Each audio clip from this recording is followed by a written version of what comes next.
10h midi, Sud Radio Média, Valérie Expert, Gilles Gansman. Bonjour à toutes et à tous, mercredi 12 juin, bonjour Gilles. Bonjour Valérie, comment ça va ? Mais ça va très bien, et bonjour François Nicolon, merci d'être avec nous ce matin. Vous êtes directeur de Kantar Média, on vous a invité pour parler publicité, c'est Cannes Lyon Festival de la création qui se déroule du 17 au 21 juin, et c'est vrai que la publicité bouge beaucoup, les médias bougent beaucoup, donc la mesure dont vous êtes le spécialiste chez Kantar, la mesure des audiences, de l'impact des publicités est en train également de beaucoup évoluer. On va en parler avec vous dans un instant. On arrive à savoir si une pub plaît plus aux femmes, aux hommes Alors nous on va être, bonjour déjà, bonjour Gilles. Nous, on va être sur la mesure de l'ensemble du flux publicitaire, pas exactement de l'efficacité. C'est-à-dire qu'on va mesurer s'il y en a plus, s'il y en a moins, où est-ce qu'elle va se répartir, comment est-ce qu'elle va se diffuser, quels sont les éléments qu'on va mettre en avant dans la publicité. Donc ça va être des éléments un petit peu différents et ça fait une énorme base de données qui permet de comprendre en permanence ce qui se diffuse en publicité en France. Très bien. On va en parler avec vous dans un instant, mais tout de suite. Et puis on parlera aussi de l'électricité pour nos auditeurs. Ah oui, absolument. Dans la deuxième partie, avec Sylvie Metzlar qui sera avec nous pour. Ils ont testé tous les fournisseurs. Absolument. Et c'est ça qui est intéressant de savoir. 60 millions de consommateurs. Voilà, exactement. Est-ce qu'il faut changer ou pas de fournisseur ? Est-ce qu'il faut rester chez EDF ou pas ? Allez, le zapping. Et oui.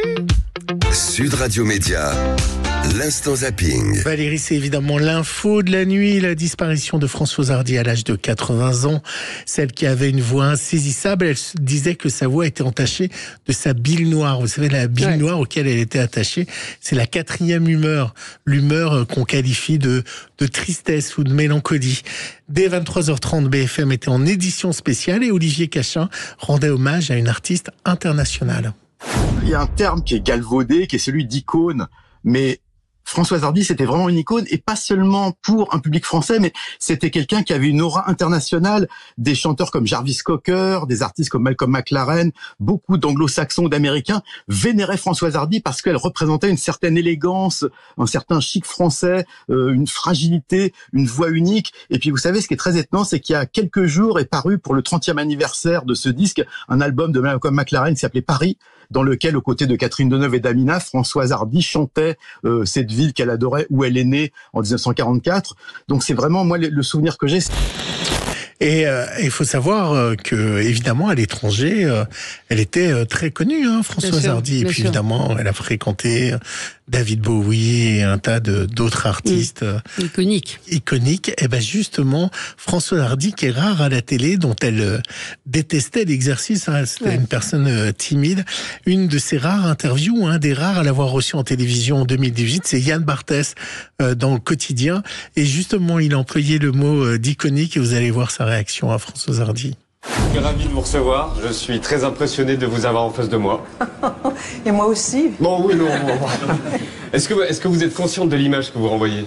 L'icône française que vous êtes. Ça va vous énerver, l'idole. Oui, mais alors idole, icône, je ne me reconnais pas du tout là-dedans, évidemment, heureusement pour moi d'ailleurs. Et pourtant c'est vrai ? Mais non, mais ça sont les autres. Je vous le dis. Oui, mais enfin moi, c'est autre chose. C'est quoi ? Ça n'a rien à voir. C'est quoi du coup ? C'est beaucoup plus simple que ça.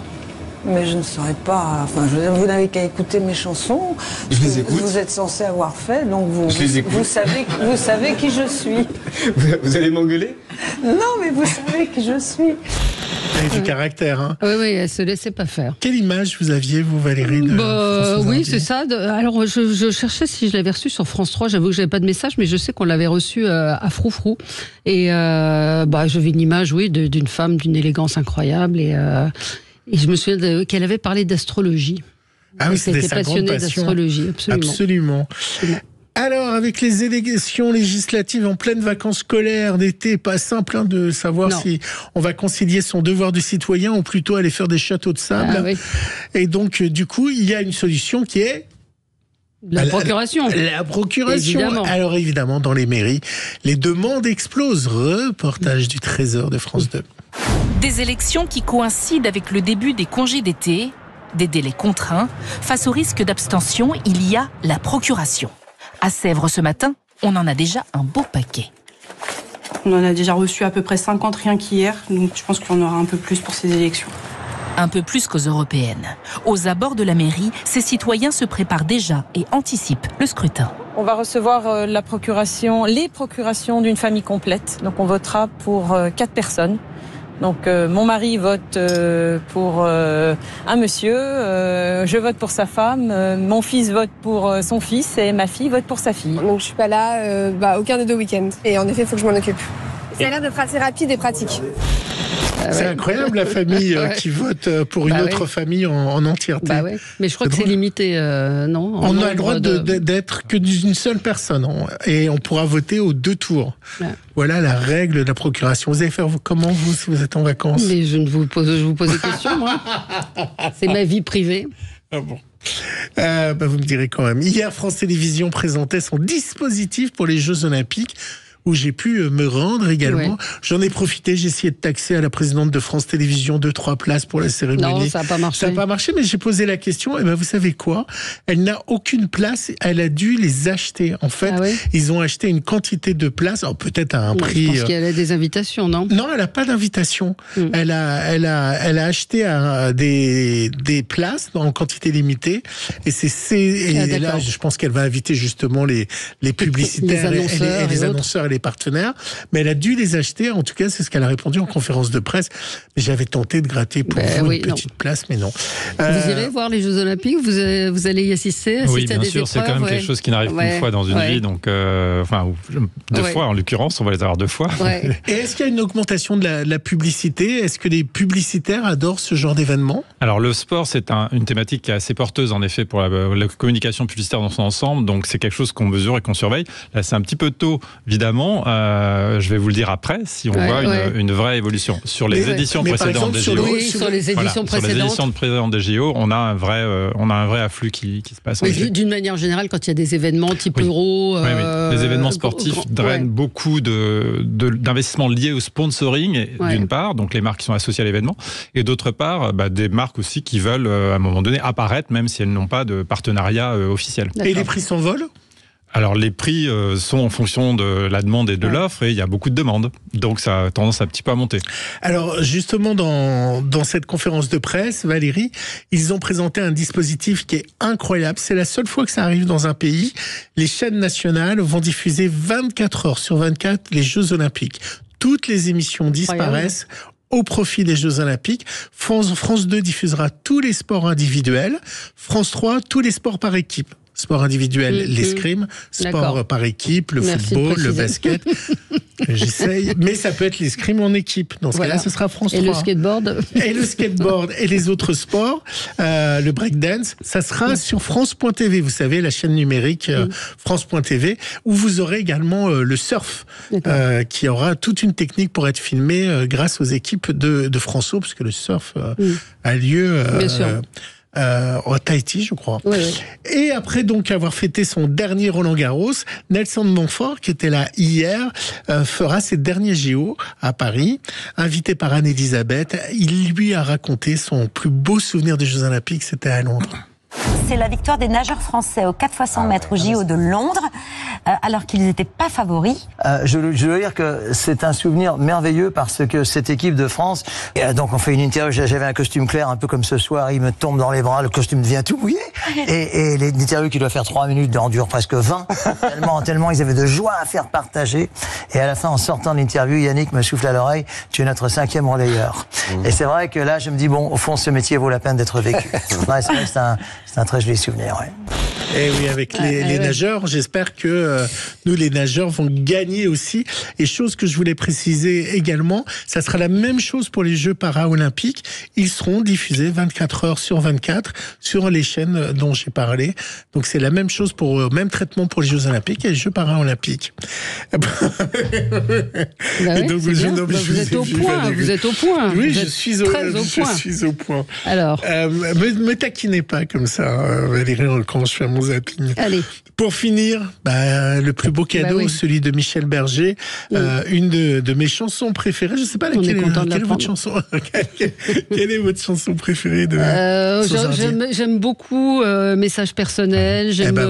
Voilà. Et vous? Message personnel, forcément, aujourd'hui. Message personnel. C'est une chanson qui me fait encore pleurer. Ouais.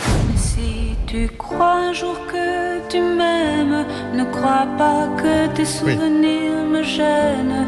Et cours jusqu'à perdre haleine. Viens me retrouver. Oui. On pourra continuer d'écouter Françoise Hardy, évidemment, et j'entendais ce matin un spécialiste expliquer que en fait tous les garçons et les filles étaient la face B d'un 45 tours et que c'était une autre chanson pas du tout intéressante qui était en face A et que ça lui avait été octroyé pour lui faire plaisir et son succès est parti de là. Et que alors j'ai entendu ça sur BFM hier que si elle voulait que la chanson soit publiée, elle a dû rajouter le nom de quelqu'un en co-auteur qui n'a rien fait de la chanson. Allez, on se retrouve dans un instant, on va parler publicité avec François Nicolon, directeur Kantar Média. On va parler des influenceurs aussi avec vous, parce que j'ai vu que vous aviez publié une étude sur l'impact des influenceurs, mais on va parler de mesures de publicité. À tout de suite. Le 10h midi, Sud Radio Média, Valérie Expert, Gilles Gansman. Sud Radio Média, l'invité du jour. L'invité du jour, c'est François Nicolon. Vous êtes directeur Kantar Média. Directeur marketing de Kantar Média.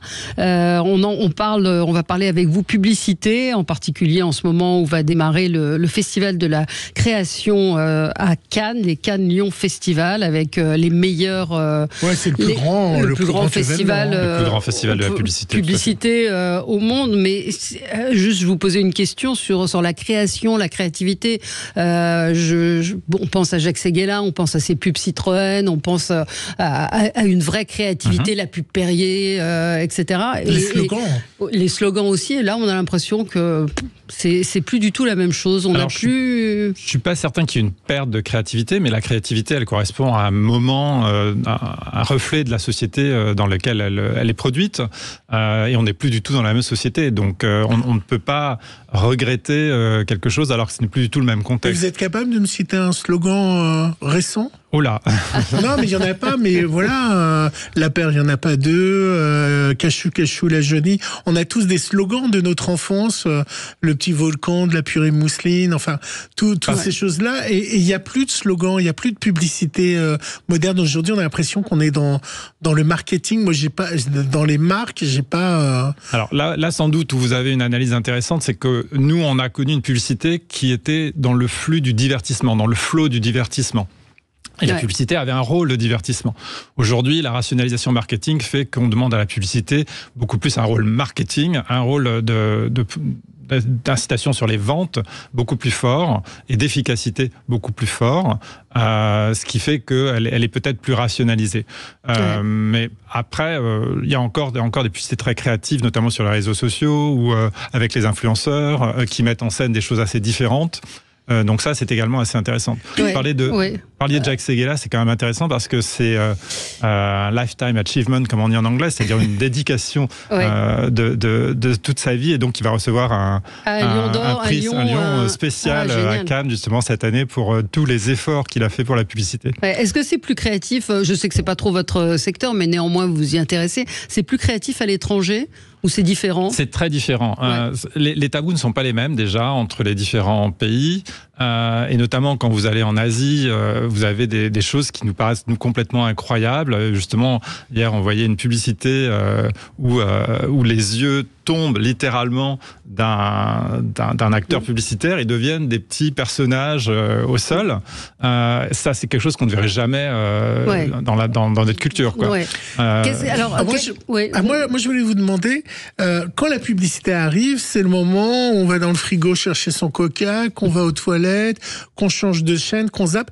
Combien de temps on reste ? Est-ce qu'on est sûr qu'une page de pub durant, par exemple, Koh-Lanta, est-ce qu'on reste vraiment ? Est-ce qu'elles sont regardées, les pubs ? Est-ce que ça, vous le mesurez chez Kantar ? Et est-ce qu'on sait au bout de combien de temps on va faire autre chose le temps que la pub passe ? Ça va être de la mesure de l'audience de la publicité. Nous ne sommes pas sur la mesure de l'audience, nous sommes sur la mesure du flux publicitaire. Mais vous avez des idées quand même. D'accord. Donc, le flux publicitaire, c'est le nombre de publicités, voilà, le nombre de publicités qui sont diffusées et surtout les différents endroits, les différents médias sur lesquels les diffuser, qui permettent d'avoir une diversité des formats publicitaires. Alors ensuite, donc là vous parlez plutôt d'un écran, c'est-à-dire soit en radio, soit en télévision. Donc alors après il y a un certain nombre d'études, mais c'est plutôt les mesureurs d'audience qui font ça, qui montrent s'il y a une certaine érosion de la courbe d'audience pendant l'écran publicitaire. Encore une fois, si la publicité est suffisamment divertissante et suffisamment attractive, elle garde son audience. Ouais. Si elle devient peu intéressante, trop premier degré, elle va perdre son audience. En effet. Ouais. Et donc, qu'est-ce que vous mesurez alors chez Kantar exactement ? Justement, ces flux, c'est en fonction des médias aussi, c'est-à-dire qu'il y a une diversité, ce que je disais en introduction, il y a quand même une diversité des canaux aujourd'hui par lesquels on peut voir les différents programmes, donc les publicités aussi sont diverses et variées. Vous avez 70 000 marques par an à peu près qui sont présentes en publicité, donc c'est absolument énorme. Et donc, il est nécessaire pour l'ensemble des acteurs du marché publicitaire de comprendre où sont les publicités de toutes ces marques, qu'est-ce que ça représente comme pression publicitaire, ce qu'on appelle la pression publicitaire, c'est-à-dire le poids d'investissement qu'il y a derrière chacune de ces campagnes de publicité, pour ensuite comprendre, pour une marque donnée, quelle est la part de voix, comment est-ce qu'elle peut ressortir quantitativement et qualitativement par rapport à son environnement concurrentiel. Donc c'est vraiment toute cette mesure, on est dans l'arrière-boutique, toute cette mesure sur laquelle on est concentré chez Kantar Media. Alors, faut mieux danser à la télé ou sur le web ? Ça dépend qui vous voulez toucher. Vous ne touchez pas les mêmes cibles et vous surtout... Je touche quand je suis sur le web ? Vous n'allez pas convaincre de la même manière. Le langage web et le langage télé, c'est pas exactement la même chose. Donc ce sont des messages différents. Si on prend une marque... idéalement, ce sont des messages différents. On ne le fait pas toujours, mais idéalement, ce sont des messages différents. Et surtout, vous pouvez aussi toucher la même personne. C'est-à-dire que vous pouvez toucher des personnes différentes pour faire de la complémentarité, mais vous pouvez aussi toucher la même personne. Vous allez suivre ce qu'on appelle en cross-média pour pouvoir comprendre comment vous allez répéter auprès de la même personne le message, mais d'une manière différente. Aujourd'hui, les marques, est-ce qu'elles quittent la télévision pour aller sur le replay et le web ? Il n'y a pas de phénomène, de fond. Je dirais que l'ensemble des médias ont leur fonction. L'ensemble des médias apportent quelque chose. Les grandes marques, elles ont besoin de tous les médias. Ensuite, il y a ce qu'on appelle une file de toutes petites marques qui ont trouvé sur le digital et sur le web un moyen économique, un moyen beaucoup plus accessible de faire de la publicité. Dans un parfait anglicisme, on appelle ça une long tail, donc la longue file des petits annonceurs. Donc ceux-là, en effet, ils sont très très présents sur le digital parce que le ticket d'entrée va être plus abordable. Mais sinon, tous les médias ont leur spécificité. Pardon ? Ce qui a pris de l'ampleur, c'est le replay. Alors là, il y a un vrai phénomène en fait sur le replay, que ce soit sur le replay télé ou bien même sur le replay radio, et donc toute l'audio digital et toute la TV digitale, parce que l'intérêt aussi des marques médias, je dirais, l'intérêt des groupes médias, c'est qu'ils ont su se diversifier pour pouvoir proposer à la fois leurs médias historiques, de la radio ou de la télévision, voire les deux dans certains groupes, et puis également le média web. C'est-à-dire qu'on peut jouer sur l'ensemble des canaux, l'ensemble des leviers pour aller toucher ces cibles. Et ça marche la pub ? Oui, bien sûr, ça marche. Si ça ne marchait pas... Parfois, on se dit c'est insupportable, ou on essaye de passer les pubs. Donc, c'est vrai qu'on se demande si... Ça a un impact. Si ça a un impact. Est-ce que ça, vous le mesurez chez Kantar ou pas? Donc ça, c'est une réaction d'audience que vous nous partagez, qui est très compréhensible, parce que toutes les pubs ne s'adressent pas à tout le monde. Donc, il y en a qui nous irritent, il y en a qui nous énervent, parce qu'elles ne s'adressent pas à nous. En revanche, si la publicité ne marchait pas, je peux vous dire que ça fait longtemps que les marketeurs auraient arrêté la publicité, parce que les ratios pour l'efficacité sont très, très suivis. Donc, si on voyait que ça ne marchait pas, si on mesurait que ça ne marchait pas, ça fait longtemps qu'on l'aurait arrêté. Les influenceurs, c'est moins votre domaine, me disiez-vous, mais néanmoins, c'est à prendre en compte aussi, et certaines marques, on a reçu une agence qui ne fait que de l'influence aujourd'hui. Tout à fait, vous avez des agences qui sont spécialisées dans l'influence, C'est un vrai canal média aujourd'hui. Les influenceurs, ce sont des investissements qui sont assez conséquents de la part des marques et surtout ce sont des stratégies aujourd'hui qui sont très très élaborées entre les macro-influenceurs, voire les personnalités, et puis les micro-influenceurs, les nano-influenceurs. Il y a toute une capillarité qui est travaillée de ce point de vue-là. Et surtout, ce qui est intéressant aujourd'hui, c'est que on boucle, je dirais, on a des campagnes publicitaires qui sont centrés sur des influenceurs. C'est ce qui apparaît aujourd'hui de plus en plus. Pourquoi on cible la ménagère de moins de 50 ans, le vieux de 65 ans, on s'en fiche dans la pub, c'est pas intéressant ce qu'il achète, alors que on sait que maintenant on n'est pas une personne âgée à 60 ans, mais on sait que après 50 ans, on a logiquement on a un petit peu plus d'argent et on consomme plus, non, les voyages, la nourriture. Alors fort heureusement, on n'en est plus là.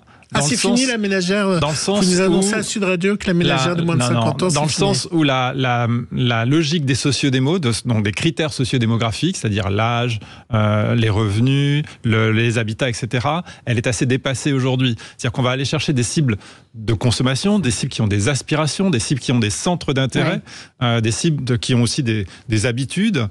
Et ça traverse les tranches d'âge, ça traverse les milieux sociaux, ça traverse les différents habitats. Et c'est plutôt ça qu'on va chercher aujourd'hui. Et c'est une des mesures justement que nous apportons au marché publicitaire pour aller travailler sur la cible définie qualitativement et non pas la cible définie juste par ses critères sociodémographiques. Quelle est la cible la plus intéressante ? Alors, toutes les cibles sont intéressantes. En fonction du produit. Oui, mais dans le volume. Dans le volume, Qui vous cherchez le plus maintenant ? Il n'y a pas d'archétype. En fait, l'éventail de la consommation, l'éventail de l'offre de consommation est tellement large qu'aujourd'hui, il n'y a pas... Donc quand les chaînes regardent en audience la ménagère de moins de 50 ans, ils se trompent ? Alors, ils se trompent pas parce que ça reste une cible de référence.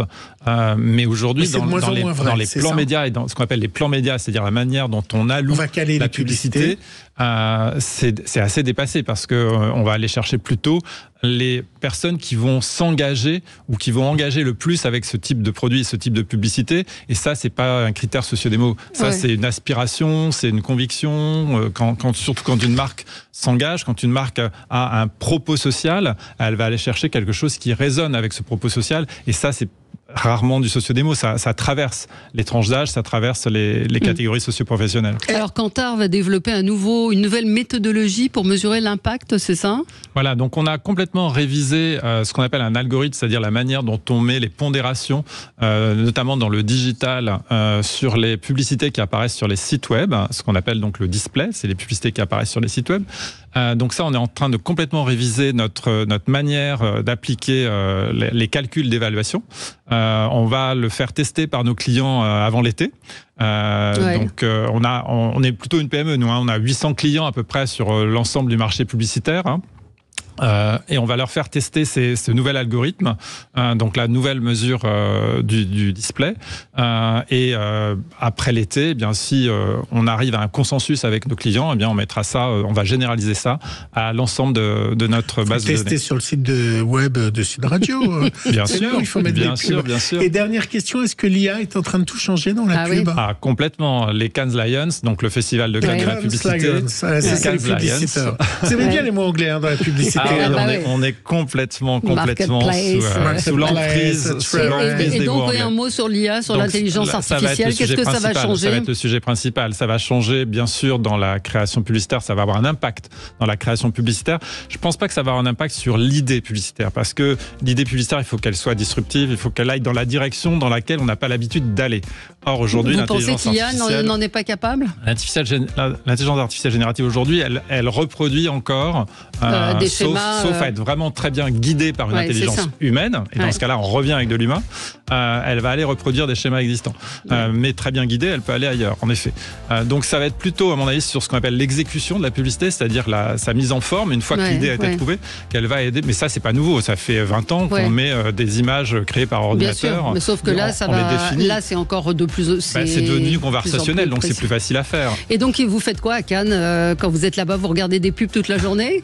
Alors, on regarde des pubs toute la journée, mais surtout, comme c'est vraiment le centre mondial de la publicité, ça nous permet d'être être en relation avec nos partenaires technologie des États-Unis. On a beaucoup de partenaires technologiques parce qu'il y a le monde américains. entier qui est là. Donc ça nous permet de voir tous nos partenaires technologiques. Ça nous permet aussi de trouver l'inspiration dans les différentes publicités du monde entier, mais aussi dans les différentes mesures du monde entier, et de comprendre ce qui apparaît un peu partout. C'est vraiment important de sentir un petit peu ce qui se passe partout dans le monde. C'est très important à Cannes. Merci François Nicolon d'avoir été avec nous, directeur marketing Kantar Media. Et dans un instant, on va parler électricité. Comment choisir son fournisseur d'électricité? À tout de suite. Le 10h midi, Sud Radio Média. Valérie Expert, Gilles Gansman. Sud Radio. Le supplément média. Le supplément média avec Sylvie Metzeler. Bonjour, directrice de la rédaction de 60 millions de consommateurs. On est ravis de vous recevoir à la une du mensuel de juin qui est en kiosque. Électricité, quelle offre choisir? Plus de 60 contrats à la loupe. C'est vrai qu'on a du mal à s'y retrouver. Donc vous avez analysé, décrypté les fournisseurs, l'évolution des prix, la relation client, la manière dont on vous démarche également, les fausses promesses. C'est vrai que la concurrence est très forte. Il y a 60 contrats différents? Il y en a même à peu près 70 aujourd'hui. Nous, on s'est vraiment intéressé à 60, ceux qui nous semblaient les plus probants et ceux vraiment sur lesquels il y avait des choses à dire. Fou, hein. Ouais. Il y a aussi, je le signale, je ne sais pas si on aura le temps d'en parler, un dossier sur les barres à ongles où l'hygiène et la technique ne sont pas toujours au top. Faire poser des petits ongles? Non, médicaments également, les détournements très dangereux pour perdre du poids, gagner des fesses. Enfin, franchement, c'est des dossiers formidables. Et puis, le fichage abusif dans les banques, donc un numéro comme à chaque fois, très, très efficace. Alors, on va parler de ces offres et de la concurrence. Comment, quand on décide de s'attaquer à ce dossier, par où on commence? C'est quand même une jungle, parce que rien que DF, il y a le tarif bleu, il y a beaucoup de choses. Et en plus de ça, tous les clients sont différents. Donc vous, Gilles, moi, on n'a pas du tout la même consommation en fonction si on a des radiateurs électriques, par exemple, si on a une grosse famille, les fours, enfin tout ça. Donc, on a commencé déjà par recenser toutes les offres sur le marché. Donc, effectivement, aujourd'hui, il y en a à peu près 70. Alors, il y en a qui sont très ciblés, uniquement pour recharger votre voiture électrique. Enfin, voilà. Donc, nous, on s'est intéressé à celles qui peuvent toucher le plus grand nombre. Alors, des offres dites vertes, des offres mainstream. En fait, pourquoi on a fait ce dossier? C'est que plein moment de la crise, qui est pas si vieille, c'était mi-2022. À l'époque, il y avait une trentaine d'offres différentes. Et on a profité du bouclier fiscal, bouclier tarifaire, heureusement. Parce que là, de nouveau, on entend Emmanuel Macron, on entend la droite et la gauche parler d'électricité. On va faire baisser l'électricité par rapport à l'Europe. On a entendu ça beaucoup durant les débats européens. Oui, alors après, on entend beaucoup de choses. C'est toujours pareil. Mais ça va pas baisser, parce que là, ça va augmenter de 10%. Sur le gaz, Sur le gaz, ça a été annoncé. Mais de toute manière, c'est pas parce que vous avez des tarifs réglementés. Par exemple, donc, il y a le fameux tarif bleu d'EDF. Donc, c'est celui qui concerne le plus grand monde aujourd'hui. On a à peu près 34 millions de contrats d'électricité en France et il y en a encore 21 millions sur ce fameux tarif réglementé. Donc le tarif réglementé, ça veut pas dire qu'on n'augmente pas les tarifs. Si, c'est 2 fois par an quand même. C'est en février et en août généralement, mais c'est dans des proportions assez correctes. Ce qui s'est passé au moment de la crise en 2022, c'est que il y avait une trentaine de contrats. Il y en a plus du double aujourd'hui. Les gens qui étaient sur les tarifs fluctuants de l'énergie, ça a été terrible. Et ceux qui avaient des contrats a priori très intéressants, bloqués sur un certain nombre de temps, ils ont été virés souvent parce que certaines boîtes ont fermé, certains ont résilié votre contrat, et il y a eu beaucoup de gens dans la galère à ce moment-là. Est-ce que c'est pas une sécurité justement sur ce que vous dites? Est-ce que c'est pas une sécurité d'être à EDF qui ne coupe pas du jour au lendemain, ou est-ce que les autres ont tendance à vous couper du jour au lendemain au premier sou que vous ne versez pas? Alors, non, on peut pas généraliser. Non. Après, ça dépend de la taille de votre fournisseur d'énergie. Il y a les très grosses boîtes et les plus, sur les grosses boîtes, vous avez moins ce risque-là. Oui. Et puis Puis aujourd'hui, quand même, il faut vraiment dire à vos auditeurs, c'est que vous pouvez résilier vos contrats à tout moment, quoi qu'on vous dise et quoi que soit votre contrat. Mais même si je suis en dette. Ah oui, là, les dettes, c'est autre chose. Mais... J'ai pas payé mon contrat d'électricité, mais Total Énergie me dit votre dette, elle je va pas fermer être... votre compte.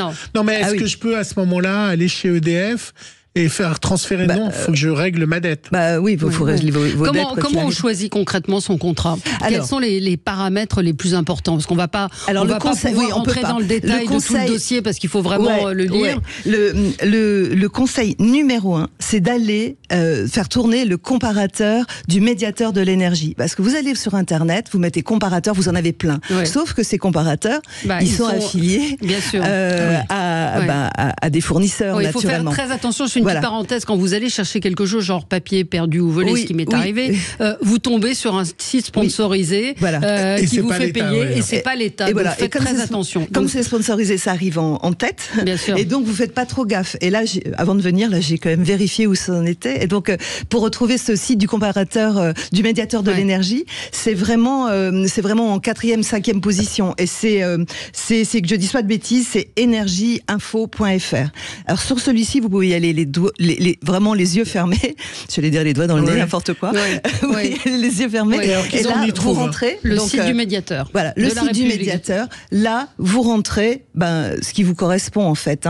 Où vous habitez. Alors, c'est mieux de prendre votre facture, vos dernières factures avec vous pour dire comment vous aussi. Vous savez quand même comment vous êtes chauffé, etc. Vous remplissez tranquillement. Vous faites tourner ce comparateur et vous avez différents résultats qui apparaissent. Après, donc ça s'adapte à votre situation, donc c'est quand même le mieux. Il faut faire très très attention aux offres. On a plein d'offres dans tous les sens sur les prix les moins chers. Et effectivement, qui sont pas forcément les moins chers. Ben oui, parce que les prix les moins chers, c'est pour c'est vraiment ce qui vous fournit l'énergie. C'est le prix de l'énergie qui est moins cher. En revanche, c'est pas tout le temps le prix de l'abonnement. Par exemple, dans les offres à prix fixe, le prix fixe est garanti les 3/4 du temps sur l'énergie proprement dite, pas sur votre abonnement par exemple, pas tous. Donc il y a ça. Vous faites tourner le comparateur. Après, vous allez sur la fiche qui correspond au contrat. C'est obligatoire, soit sur le site du fournisseur, vous la demandez. Si vous n'êtes pas en ligne, vous demandez et on est obligé de vous la fournir. Et là, vous regardez toutes les petites clauses qui vont bien, notamment sur tout ça. Pour nos auditeurs, est-ce que ça vaut le coup de changer, de quitter l'État, quitter EDF pour aller dans le privé? Est-ce qu'il y a vraiment un intérêt ou est-ce que ça se joue à 5 ou 10 euros? Non, il peut avoir un vrai intérêt. Mais il faut faire attention au contrat.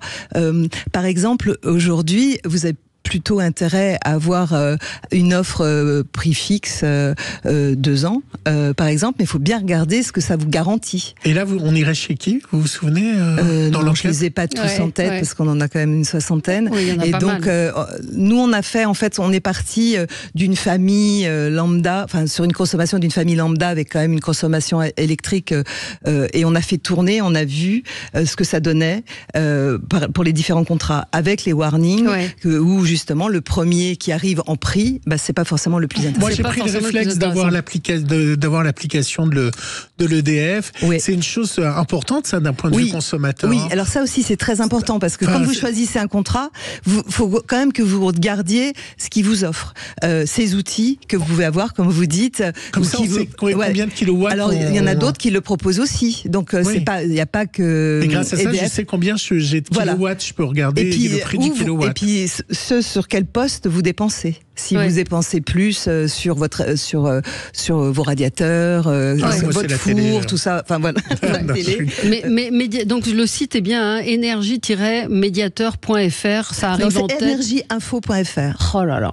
Energieinfo.fr. Energieinfo.fr, d'accord. Donc qu'est-ce qui vous a le plus étonné vous dans ce dossier?